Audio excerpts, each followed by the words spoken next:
So, interpersonal intelligence, of course, how can we develop our social and emotional quotient? How is it that we can develop empathy? We need to ask ourselves. And empathy is such a big word these days. So, when I had gone to Stanford and attended the K through 12 design thinking lab at the Stanford Design School, the D School, it all started with empathy. It's about being able to think from the other's point of view, not from your own point of view. How is it that we can enhance our people skills is really important.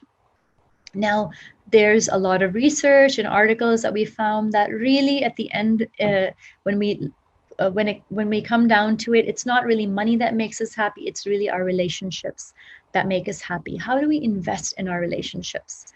So when we look at it from the point of view of seven habits, well, habit number 4, 5, and 6 is all about public victory. It's all about working well with other people. It's all about optimizing our relationships. So if we can think win-win, if we can have an abundance mentality, how do we sort of create that team spirit and cooperation? When we had a lockdown and we had online classes going on, the kids are at home, the parents are trying to like navigate that space. We asked them, since we're Leader in Me school, we said, why don't you share videos of your kids actually cooperating and participating with you in the home? And we had all these videos pour in, and then we shared them with parent permission, and that kind of inspired a whole host of other kids to sort of do the same. So they were vacuuming, they were setting the table, they were baking, they were helping cut vegetables, they were watering plants. There was just so many things because there were parents that were home, they're also working online, and the kids are online, and really, and maids have kind of gone off to the village or whatever, and there's no help at home. So how is it that they can actually work cooperatively in a group? How can they synergize? So group collaboration, we also know that collaboration is a 21st century skill. But habit number 5, it's all about building relationships with empathy. Learning from others is so important.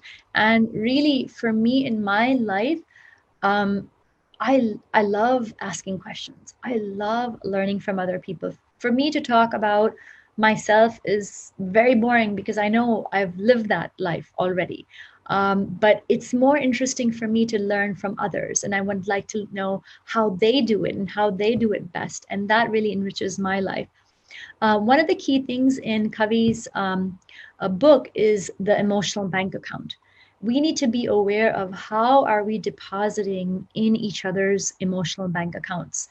And the more deposits that we make with a smile, with that cooperation, with that little helping hand, with, empathetically listening, without judgment, without our own filters, understanding where is it that they're coming from.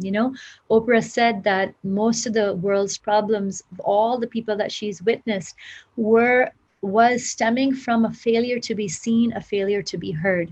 So just imagine how essential that human need is, to be seen and to be heard. And when we can, build up our loved ones' emotional bank accounts, or even, the people who are a little bit far removed, strangers, the security, the people who help us. It is all about building trust, building this richness, so that we can, have that sort of security and safety to draw and rely on each other and depend on each other and draw from that emotional rich bank account. Okay, so I think that we would not be able to be here together if it wasn't for technology. There's a lot of social platforms out there that I'm sure all of us are part of. There is good and bad to it. I mean, hopefully we're using it for good. There is times where I've actually reached out to some friends who are posting very negative, hateful, sort of divisive, sort of reposting, I would say, messages. I just privately messaged them. I said that, whatever you post, you're amplifying it, not just for yourself, but for hundreds, maybe even thousands of people. What do you want to put out there? What do you want to amplify? Do you want to amplify fear? Do you want to amplify hate, or do you want to amplify love and unity and togetherness? You have a choice. It's up to you. I'm not going to tell you what you should post and not post, but I'm just saying, just become aware of what it is that you're posting, and whatever it is that you're saying, it's amplified. It's like ripples in a pond.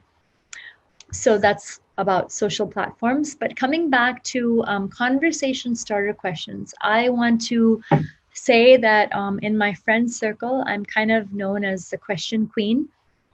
I love asking these deep dive questions, these really, really interesting conversation starter questions that really help you discover, other people more intimately. And when we can share this around, a living room or a fireside chat when you're traveling, on the dinner table, it's so interesting. Any social gathering, I feel like it's not satiating enough unless there's one deep dive question, and it's given us a chance to sort of connect more intimately with one another. So if anyone wants to visit, my website for any other videos that I have, articles that I have, I have the entire gamut of multiple intelligence videos and the entire A to Z brain compatible learning videos on my website. I mean, they're also on YouTube as well, but that's kind of an easy way to, access them. So if anybody wants to find out a little bit more about brain compatible learning and multiple intelligence, they're welcome to visit the site.